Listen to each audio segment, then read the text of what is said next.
Welcome back mga kabayan. Nagbabalik po muli ang inyong lingkod upang magbigay sa inyo ng mga bago at nagbabagang mga balita.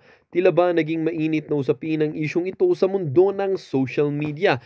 Heto na nga mga kabayan, ang mayora ng Bamban Tarlac ay nahuli na at umuwi na mismo dito sa ating bansa na si Alice Go. Dito nga natin makikita mga kaibigan na itong si Alice Go na ito ay sobrang kapal talaga ng muka. Dahil nang nahuli siya ay meron pa siyang lakas ng loob para matuwa at mag-smile.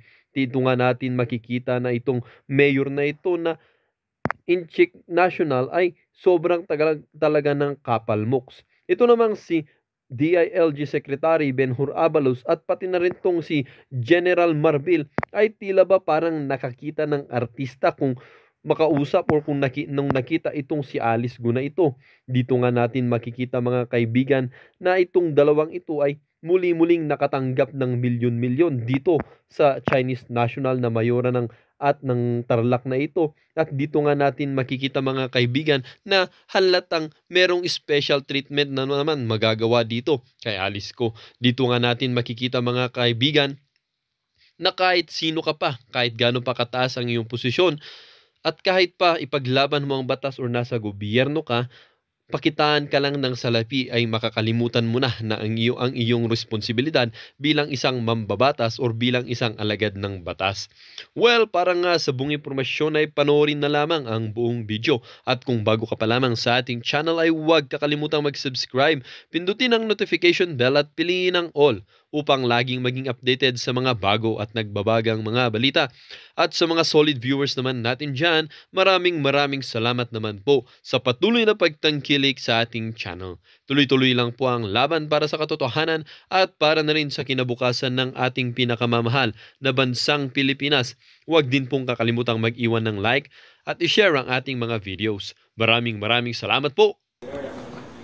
Yeah. Alice. Oh, ikaw pala si Alice. Hindi kita Nakita nakikita. pa tayo before. Saan? Tarlac po, Sec. Ando ka ba nung mayor ka nun? Opo. Ando sila, no? Sila governor? Opo, Sec. Yung nagpunta. Ikaw talaga. Sec, patulong. May decret pa kasi. Di bale, basta importante. Totoo, tingnan Opo, Sec. natin Opo. ito. Ha? Kaya nga, kumuha na kami ng private plane dito para maano. Kasi ako tingin ko, para ngayon Chinese. Mr. Manahan, bago po kayo sumagot, I'd like to acknowledge the presence ng aming minority leader, Sen Coco. Salamat kaayo for your presence, sir. Magandang umaga po, magandang hapon po, Madam. Yes, sir. Magandang tanghali. Mr. Manahan, kayo po ay tumatayong ano po sa BI? Chief of the Intelligence Division, Madam Chairperson. Okay, good. Chief ng Intel Division. Okay, so Chief Manahan, sinabi po ni Sheila Go nung nakaraang hearing at inulit niya ngayon, and I hope iniisip niya ito, sinabi niya na tumawid sila mula sa Pilipinas at unang-una nasa Sabah, Malaysia. Anong BI division o section ang in charge dun sa mga taong tumatawid ng borders ng Pilipinas by sea? Madam Chairperson, sa international airports po, it's the IPEE. Sa mga border crossings po, it's the Immigration Regulation Division po. Sorry, yung una ay pag by air, anong binanggit yung ITC? IPEE po. IPEE. International Ports of Entry and Exits. Okay, and then? May isang division po, it's the Immigration Regulation Division in charge of subports and border crossing stations, Madam Chairperson. Immigration Regulations Division. Sino po ang head nun ngayon? Si Mr. Rogelio Guevara po, Madam Chair. Rogelio Guevero. Andito ba si Mr. Guevero ngayon? Yes po, Madam Chair. He's also here. All right, Mr. Guevero, you are here, sir. Salamat po. Para kung may mga tanong kami sa inyo, mamaya maitanong ko. Sir, sorry, I cannot see you. Okay, salamat sir sa inyong presensya. All right, so Chief Manahan, so ang in charge kung lalabas sa Pilipinas by sea ay itong IPEE, tama? At yung Immigration Regulation Division, tama po ba? Pareho? Madam Chairperson, sa international airports, Yes. aircrafts, Yes. it's the IPEE. Okay. Sa border crossing stations, it's the Immigration Regulation Division, Okay. pero meron din pong base service Ano pangalan? section under the Immigration Regulation Division. In Ano charge, service po? base service section Base service section. in charge of the sea vessels. Okay. Ito rin po ba yung Seaport Operations Section or mas yung Base Service Section? It's the same, Madam. One and the same. Sino po ang head nitong Base Service Section or Seaports Operations Section? From what I understand, Madam Chair, it's Mr. Decampong. Mr. Decampong. Decampong. Andito po ba si Mr. Decampong? Yes, Madam Chairperson. Andito rin sila. Sir, saan po si Mr. Decampong? Nasa holding room po. Nasa holding room sila. Okay. Sir, kayo po si Mr. Decampong? Salamat, sir. So, at Chief Manahan, ang head po nung division or section in charge sa mga taong tatawid ng borders ng Pilipinas by sea ay si Mr. Decampong. Hindi si Mr. Guevero. Or si Mr. Guevero ba? Sa overall head po is for the division is Mr. Guevero. Okay. Pero yung in charge po sa mga sea crafts is the Bay Service section. Supervised and handled by Mr. Decampong. All right. So ang overall head si Mr. Guevero, then sa ilalim niya yung in charge sa IPEE at iba pa yung by air na mag-exit at kung by sea naman na mag-exit si Mr. Decampong. For clarification, Yes. Madam Chair, the IPEE is a separate detached from the IRD po. It's a separate office under the Office of the Commissioner, Madam Chair. Okay. Sinong head ng IPEE? Ang IPEO is yung per airport, Madam Chair, Yes. is headed by one head under the supervision of directly by the Office of the Commissioner or Okay. of the Commissioner itself. All right. So ilan po itong mga IPEE na to under the Office of the Commissioner? Currently, ma'am, the authorized registered airports, 13 po, 13. and one authorized and registered seaport, which is the Zamboanga International Seaport. All right. Yung sinong in charge sa NAIA? Bawa. Yes, Madam Chairperson, NAIA 1 and NAIA 3. NAIA 3 is headed by Mr. Dennis Xavier. Okay. And then just to give another example, may airport ba sa Palawan? Meron din po, ma'am. Sinong in charge doon?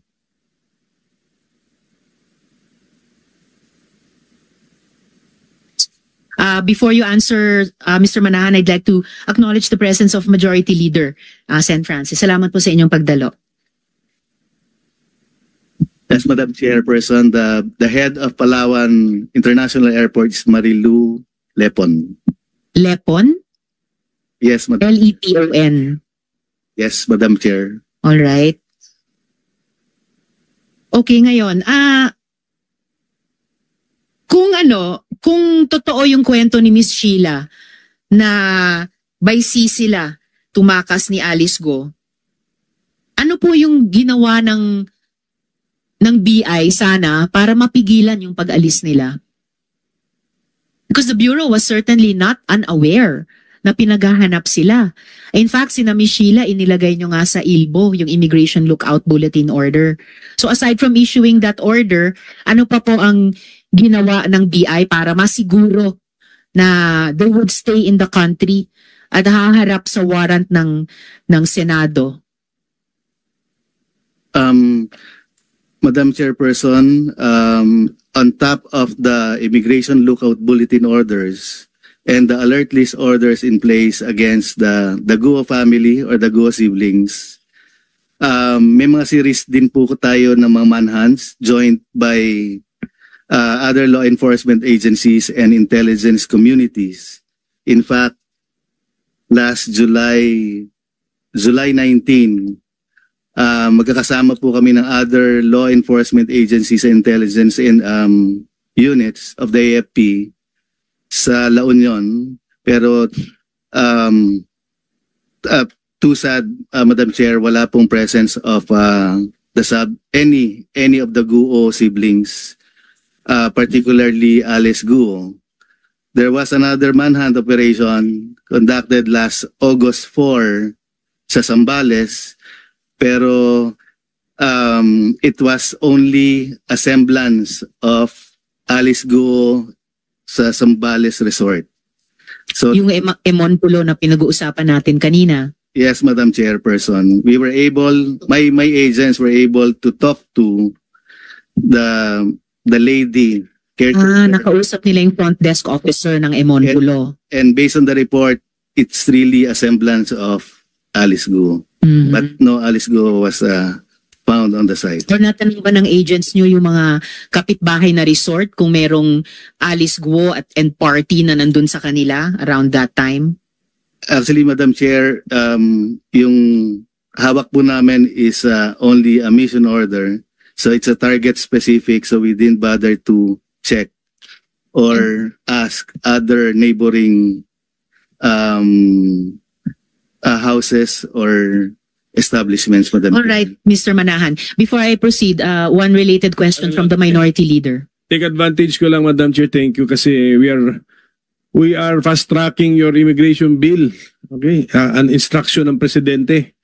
And this is the minority cooperating, okay, with the President. So, maganda po yung sinasabi ninyo, yung mga kilos ninyo. Pero ang tanong ko sa inyo, sir, sumali kayo sa manhunt operations sa Guo siblings, but currently on paper, what is their nationality? Mr. Manahan. Yes. Yes. Um, As far as you know, currently, on paper, ano sila? it seems that they are Filipinos. Correct. Because On they paper, Filipinos pa, di ba? Inaksyonan pa. What is the business now of immigration in joining manhunt for Filipinos?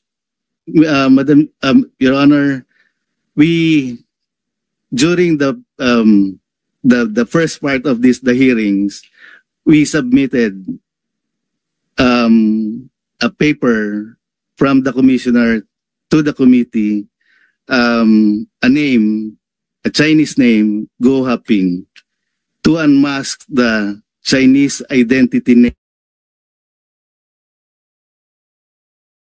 name of Alice Guo.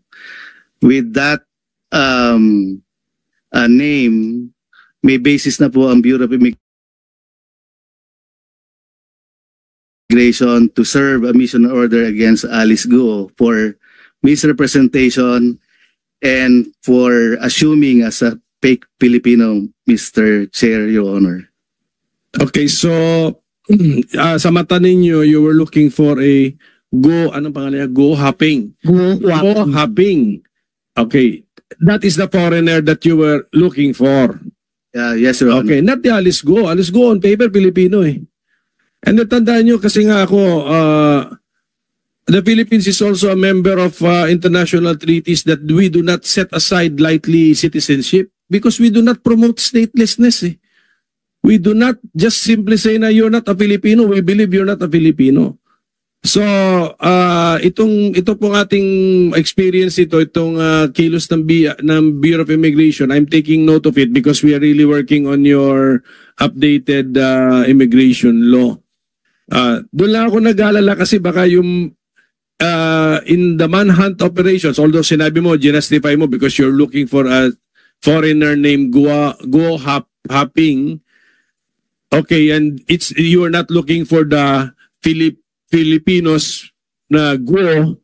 Kasi nag-alala na ako kasi yung manpower natin baka nasasayang natin. Kaya wala tayong manpower ngayon dito sa ating mga ports. That's why we have also to look at the rationalization of the use of your time and your manpower. But thank you for the inputs, and thank you, Madam Chair, for the time. Thank you. Salamat, Minority Leader. And in fact, Mr. Manahan, hindi naman po manhunts ang tinatanong ko. Regulation sa mga borders natin para nga hindi makapuslit. Inisyuhan nyo ng ILBO, inisyuhan nyo pa ng, ano ba ito? Alert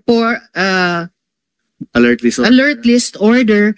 And yet, hindi sila napigilang umalis ni walang abiso sa mga authorities natin by the BI, kahit on the strength of the ILBO, na mayroong palabas na mga taong yan. Meron naman pong border control officers ang BI, di po ba, Mr. Manahan?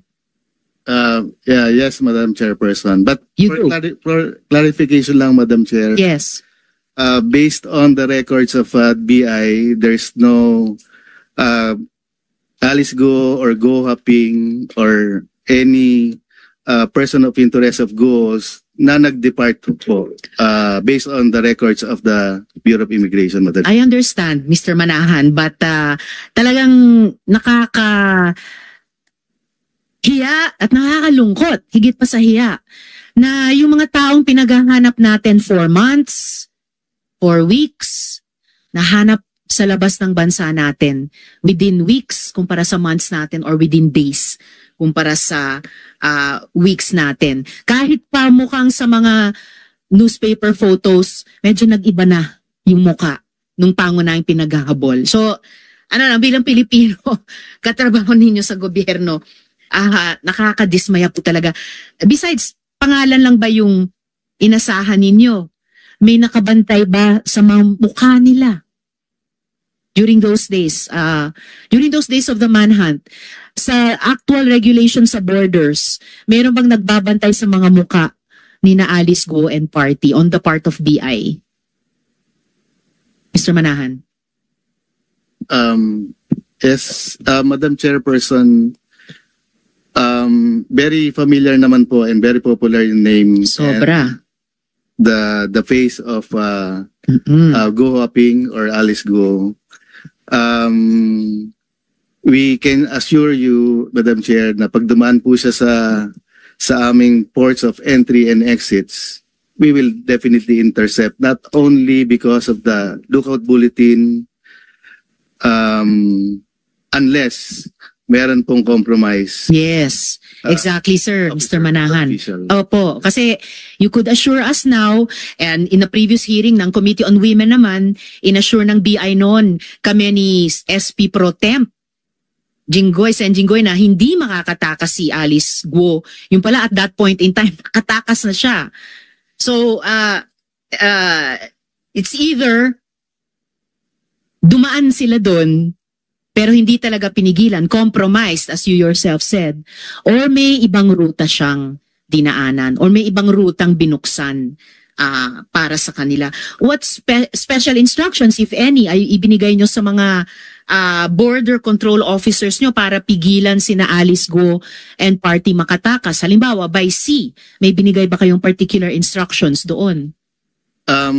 Madam Chair, per guidance po ng aming commissioner, from the time na nag-hearing naman ho dito, continuous po ang kanyang reminder sa all ports of entry and exits and seaports.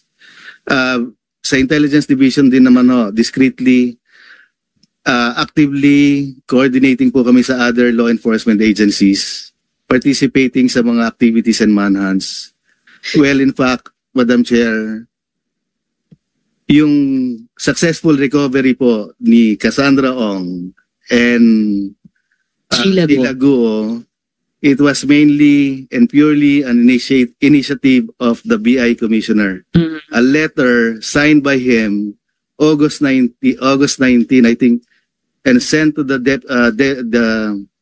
Commissioner of the Indonesia, manifesting the Bureau of Immigration request and intent to take the custody of the two once they will be able or were able to locate the whereabouts. It's good to hear that, Mr. Manahan. it's good to hear that.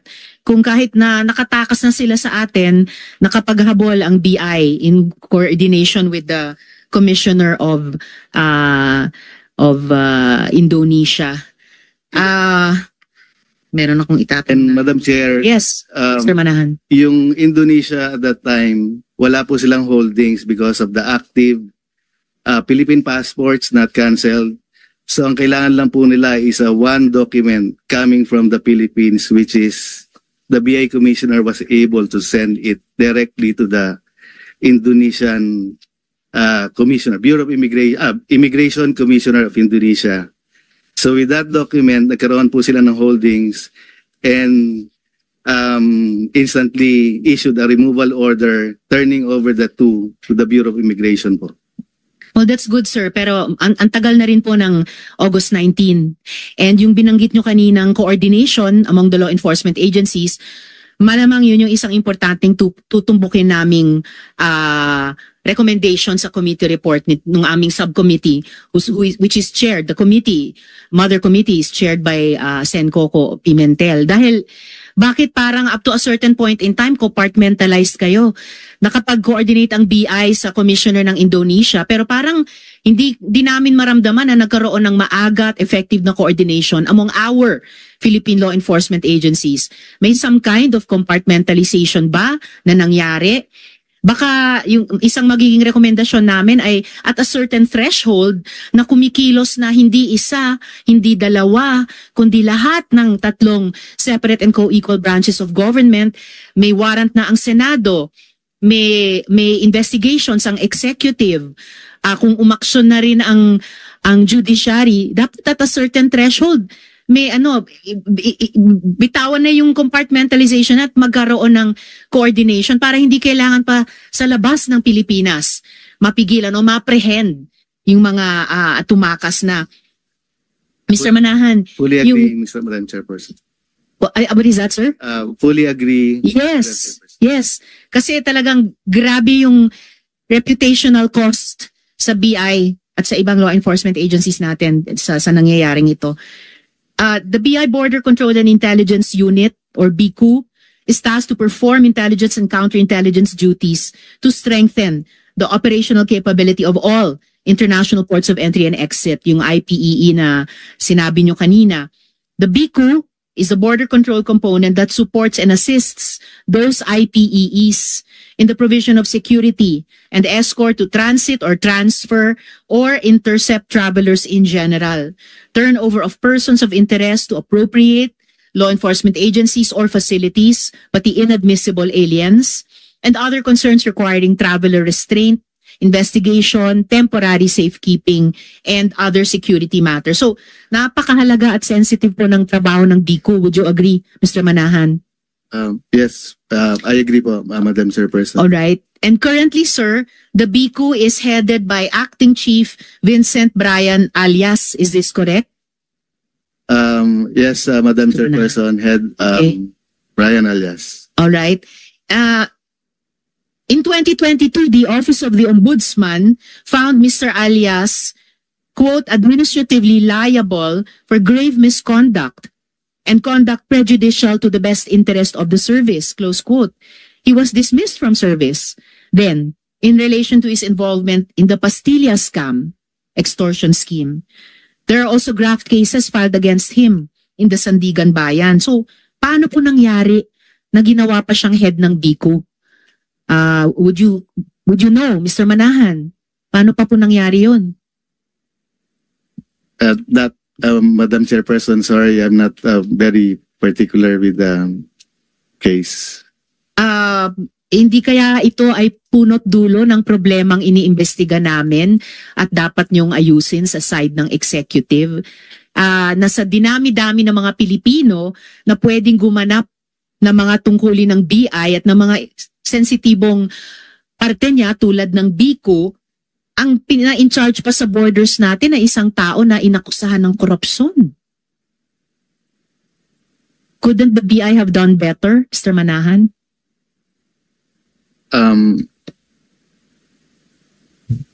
If you have an opinion on that, Mr. Manahan. Yes, well, Madam Chair. So far, when that since the time that based on my observation, Madam Chair, since the time that Mr. Alias assumed his post and designation, it seems that he is performing well. Well, sir, with all due respect, hindi ko naman tinatanong yung current performance nila. Pero yung track record nila sa BI mismo, in particular in relation sa Pastilla scam, na inimbestigahan din namin sa Committee on Women kaugnay ng POGO, na bakit yung isang may ganong record pa at ongoing cases ay siya sa 20 million Filipinos, siya pa ang inilagay in charge sa pagbantay sa borders natin. Is that a best practice sa BI, sir? It depends on the order and of the commissioner, Madam Chair. Well, fair enough. Dapat naman maitatanong ko sana ito kay Commissioner Tansinco, pero unfortunately for you, sir, kayo ang resource person ng BI, but these are very, very strange and actually unacceptable situations, lalo na sa konteksto ng iniimbestiga natin sa ngayon. May internal investigation po ba ang BI sa posibleng korupsyon kaugnay ng pagtakas ni na Alice Guo? Yes, Madam Chairperson. Meron pa rin kami ginagawang backtracking in the same way as the Senate is trying to establish where and when nakaalis po si Guo Aping, aka Alice Guo. So, Madam Chairperson, hopefully within the day, baka makabalik ko siya today, Guo Aping, aka Alice Guo, may be endorsed to the Senate and be also as a respondent. Sir, bukod sa where and when siya nakatakas, dun sa backtracking nyo, iniimbestigan nyo rin ba kung may mga tauhan o opisyal ng BI na posibleng may krimeng korupsyon o tumanggap ng bayad para patakasin si Alice Guo? Madam Chairperson, kino-consider din po yun at rest assured na if there will be any personal involvement from BI, administrative and criminal sanctions will be in place, Madam Chair. The subcommittee will fully expect that, Mr. Manahan. May amount ba kayong iniimbestiga na nalaman ninyo na involved sa pagpapatakas kay Alice Guo? Meron din po, Madam Chair. Pero Ano po yun? still under investigation. Still under investigation. More or less katulad nung nababasa namin sa media. Yes po, Madam Chairperson. Alright, salamat po, Mr. Manahan.